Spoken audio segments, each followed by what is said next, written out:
আপনার স্ত্রীকে তালাকের কথা দিয়ে কখনো ভয় দেখাবেন না, একটা বিপদে আপনারা পড়ে যাবেন। অনেক সময় এমন হয় কিছু হলেই তালাক দিব এরকম কথা বলে স্ত্রীকে ভয় দেখায় দেয়, তো ঠিক হবি না তালাক দিয়ে দিব এরকম কথা বলে। এটা কিন্তু মারাত্মক একটা বিপদ চলে আসতে পারে। এবং মনে রাখবেন, ঝগড়া হোক, ঝাঁটি হোক, মারামারি যাই হোক না কেন, মিনিমাম এই শব্দটা ভয়ের জন্য ব্যবহার করবেন না। একটা হাদিস আছে, আল্লাহর হাবিব সাল্লাল্লাহু আলাইহি সাল্লাম প্রথমত বলেছেন, আবগাদু হালালু ইলাল্লাহিত তালাক, আল্লাহর কাছে হালাল কিন্তু নিকৃষ্ট একটা বিষয় হচ্ছে তালাক।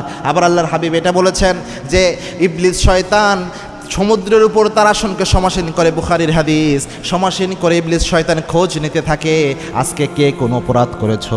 কেউ এসে বলে আজকে আমি এই অপরাধ করেছি, আরেকজন এসে বলে মানুষকে দিয়ে হত্যা করিয়েছি, কেউ বলে জেনা করিয়েছি, ব্যভিচার করিয়েছি। ইবলিস শয়তান কারো উপর এত বেশি খুশি হয় না, কিন্তু যে দুষ্ট জিনিস এসে বলতে পারে স্বামী স্ত্রীর ঝগড়ার সময় কথা কাটাকাটির মধ্যে মুখ দিয়ে তালাক শব্দ বের করায় দিয়েছি, ইবলিস শয়তান তখন তারে পুরস্কার দিয়ে দেয়, তাকে পুরস্কৃত করে যে তুমি একদম কাজের মতো কাজ করছো, একটা সংসার ভেঙে দিছো। এই জন্য আপনার স্ত্রীকে রাগের বশে যখন ভয় দেখানোর সময় তালাকের শব্দ বলেন, কথা বলেন যে তোমাকে তালাক দিয়ে দিব, এরকম ভয় দেখাতে দেখাতে একদিন দেখবেন রাগের মাথায় তালাক দিয়ে দিলাম এই শব্দ মুখ ফসকে বের হয়ে যাবে, তখন কিন্তু কিছু করার থাকবে না।